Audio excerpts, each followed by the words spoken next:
Hola a todas y a todos y bienvenidos a la Biblioteca. ¿Qué tal estáis? Yo soy Marta y hoy os traigo un resumen de algunas lecturas que he terminado muy poquito, pero de una forma un poco diferente para hacerlo más original. Y es que quiero asociar cada libro del que os voy a hablar con una frase de ese libro para que os podáis hacer una idea de la narrativa, porque son todos libros que me ha gustado muchísimo, la forma de narrar del autor o de la autora, el estilo que tiene, y de alguna forma he conectado con ello, con lo cual me ha parecido que el asociarlo a una frase que yo misma he subrayado ese libro porque ha conectado conmigo puede hacer que vosotros también consigáis haceros una idea de cómo escribe esta persona y saber si os interesa o no leerlo.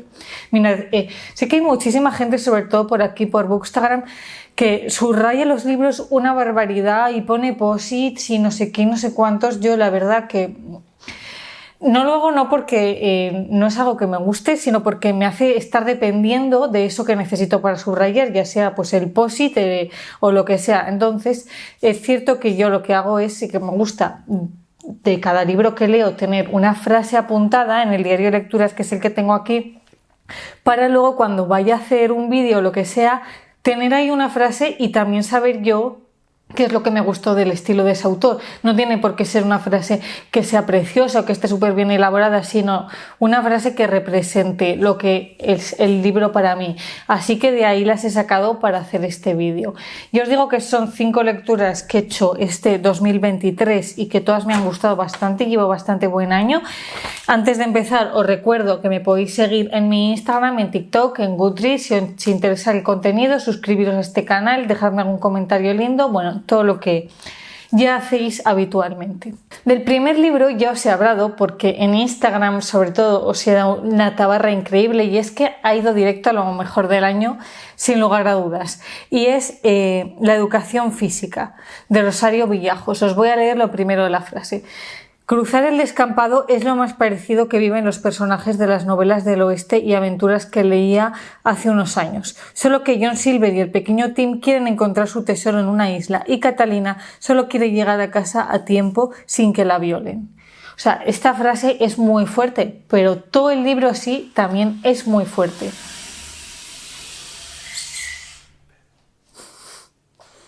En este libro vamos a viajar hasta un pueblecito de Córdoba a finales de los 90, donde está Catalina, nuestra protagonista, que acaba de entrar en la adolescencia. Es un coming of age en toda regla, y vamos a seguirla a lo largo de una tarde larguísima de 4 horas que se tira haciendo autostop desde casa de su amiga Silvia, buscando a alguien que la lleve a su casa en una tarde, pues como os podéis imaginar, con muchísimo calor, con muchísimo miedo, y aprovecha estas 4 horas que tan eternas se le hacen para hablarnos de qué es lo que la ha llevado hasta allí. No nos lo cuenta ella en primera persona, sino que nos lo cuenta su propio cuerpo, lo cual es muy curioso. Y nos cuenta un poco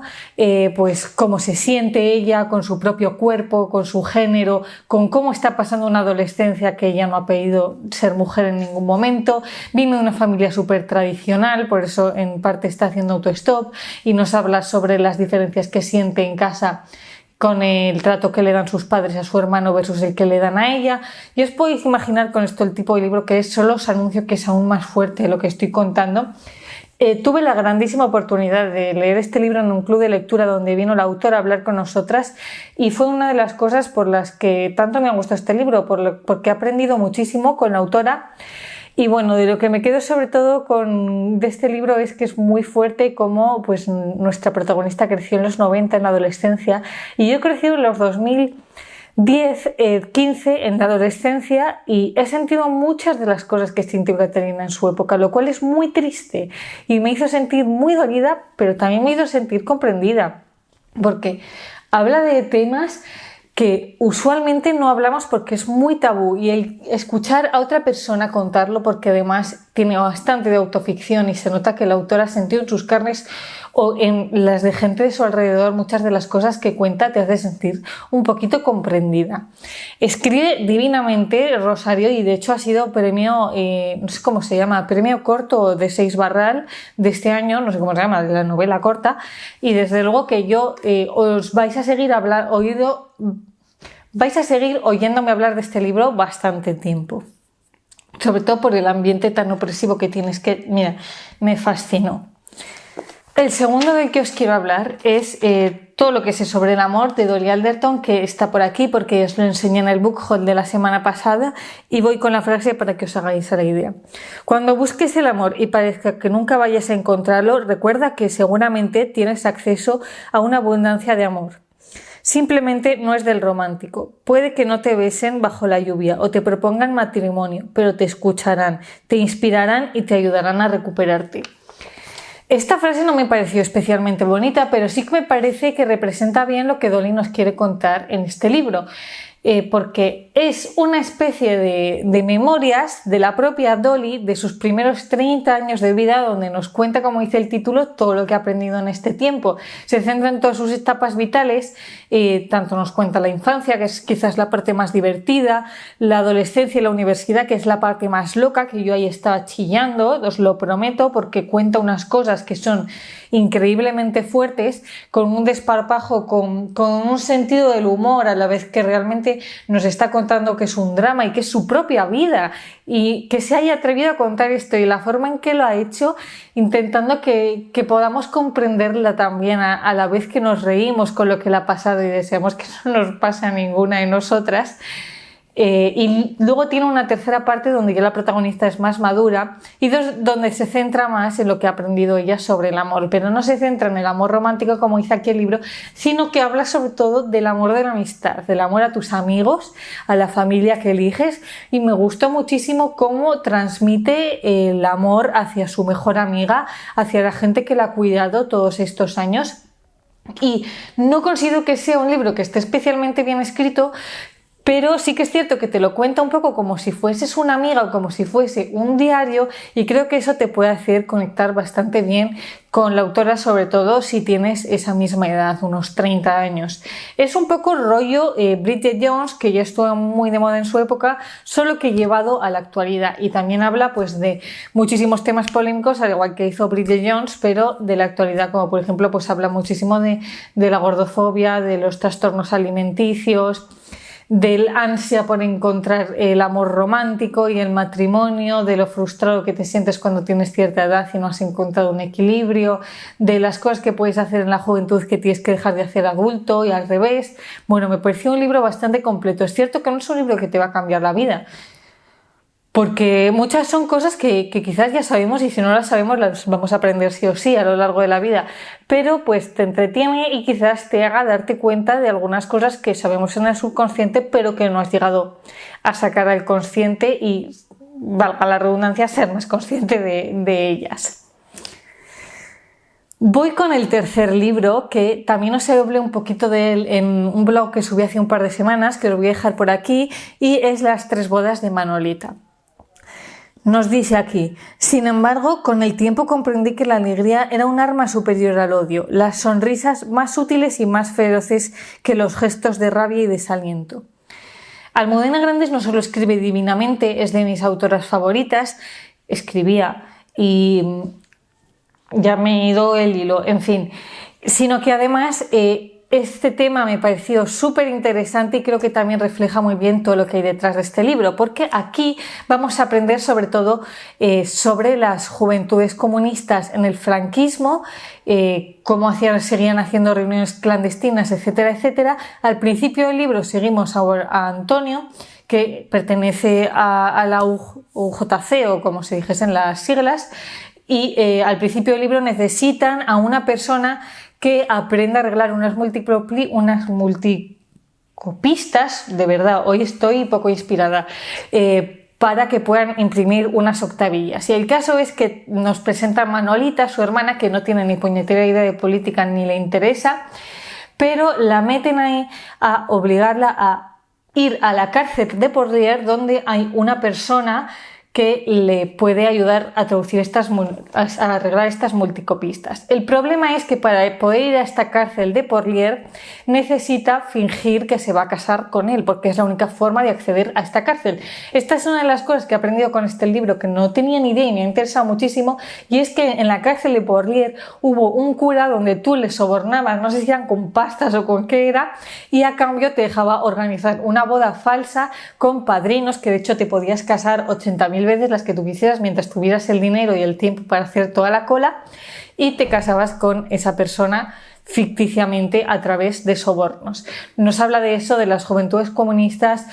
nos habla también sobre el patronato de la redención de penas, que también he aprendido un montón sobre esto que no tenía ni idea, y sobre los trabajos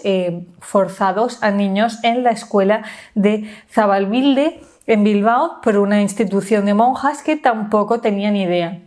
A pesar de ser cosas tan recientes de la historia de España, que es lo que hace siempre en los episodios nacionales Almudena, hablarnos de cosas que los españoles deberíamos conocer porque nos pertenecen a nuestra historia reciente, pero que nos las ocultan por una razón o por otra. Este libro no ha sido mi favorito de los episodios, he de decir, pero si algo sí que me ha gustado, es cierto que la parte que no me ha gustado es que creo que toca demasiados palos, que claro, siempre mete partes de ficción histórica y partes que eran reales, y en las partes reales creo que ha tocado tantos palos de que si la cárcel, que si el ejército, que si los topos en el Partido Comunista, no sé qué, que se pone a contar muchísimas cosas que no vienen a cuento y que luego le cuesta mucho hilarlas con la historia ficticia.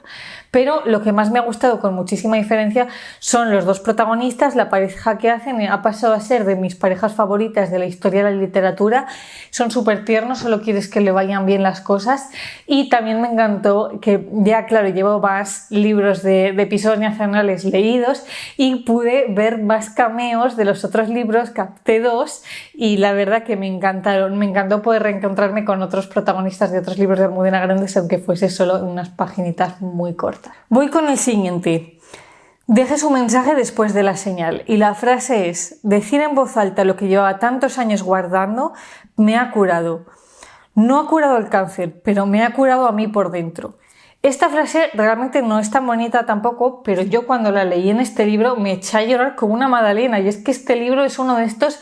que te pone personajes también súper bonitos, súper tiernos, que se abren enteros por dentro para contarte toda su vida y todos sus problemas, y conectas tanto con ellos que con ellas, en este caso porque son 4 protagonistas femeninas que solo quieres que todo les vaya bien.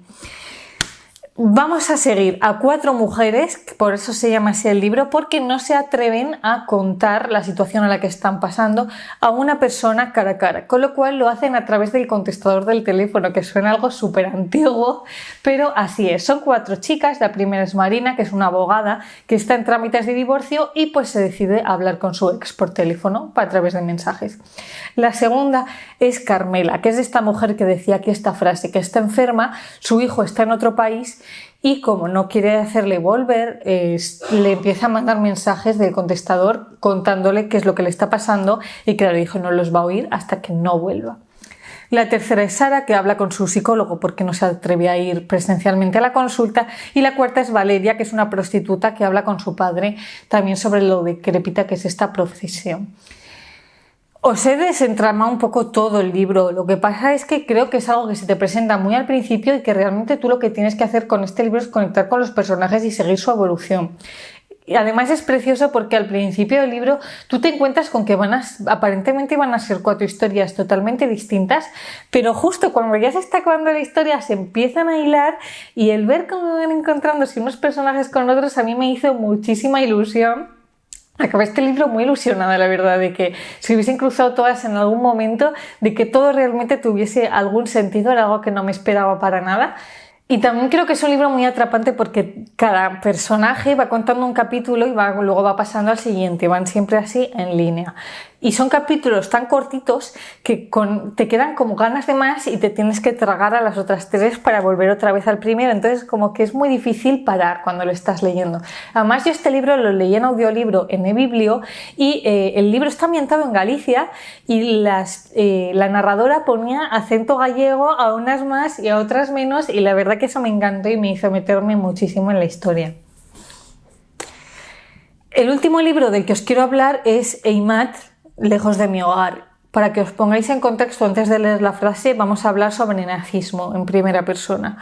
A pesar de que sé que no puedo aceptar el perdón por lo imperdonable y de que la expiación individual no puede borrar el sufrimiento de millones, la calidez de su voz y su generosidad me hacen sentir íntimamente ligada a él, del modo en que siempre ansié estar ligada a mi abuelo. Este libro es precioso porque Nora, en primera persona también, que es una joven que tendrá pues los 30 años o algo así también, nos habla sobre sus antepasados, ¿no? Desde Alemania, sus abuelos vivieron la Segunda Guerra Mundial, diría, y ella siente, como se puede notar en este texto, culpa por no saber si sus antepasados eran nazis o no. Le reconcome esa duda de si realmente van a poder ser nazis y si lo eran, ¿qué pasa? O sea, ella siente, como dice el título, Heimat, que es una palabra en alemán que significa estar conectado con las costumbres de tu país o algo así, que ella no puede conectar con su Heimat porque siente que le falta bastante información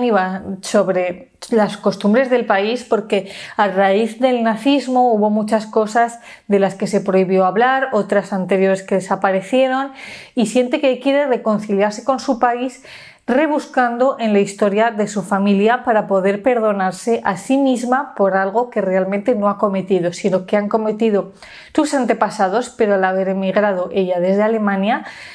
ha encontrado un rechazo en el resto de congéneres de gente que no ha vivido el nazismo, pero que aún así le echa en cara el que sus propios antepasados pudiesen ser nazis o por lo menos eran de Alemania. Es una investigación súper personal que hace desde un respeto increíble, pero aún así sin ningún tipo de contención. Todo lo que va encontrando nos lo va contando, al igual que cómo se va sintiendo niña en cada momento. Y me gustó muchísimo el respeto con el que hablaba de su propia familia, de la absolución que ella quería sentir, de la culpa que sentía y que a la vez sentía que no tenía que sentir, y de ese perdón que ansiaba y no sabía quién se lo tenía que dar. Es cierto que es un libro un poco extraño porque las páginas son como collages, es una novela gráfica, que no lo he dicho, y ahí pues nos va metiendo un montón de fotos de su familia, cartas que va encontrando, de todo, documentos oficiales, fotos actuales y antiguas del libro de familia, y lo va mezclando con pequeños recortes que va escribiendo ella. Entonces, bueno, se queda un poco a mitad de camino porque hay muchas fotos que realmente tienen muchísimo contexto familiar y documentos y no nos lo cuenta. Y ya de por sí es un libro bastante gordo y aún así, como tiene que investigar a tanta familia, yo me perdía un poco sobre quién estaba hablando en ese momento. Aunque no es lo importante es ella y cómo va evolucionando a lo largo del libro hasta que consigue reconciliarse consigo misma. Con lo cual es cierto que me dejó un poco sensación agridulce, que hubo cosas que me gustaron mucho y otras con las que no conseguí conectar del todo, pero aún así os lo recomiendo un montón. Estos han sido los 5 libros de los que os quería hablar. Dejadme por comentarios si habéis leído alguno, si alguno os ha dado ganas de leerlo y qué libro habéis leído vosotros recientemente que os ha gustado mucho la forma de escribir del autor o la autora. Cuidaros mucho y nos vemos la semana que viene. Adiós.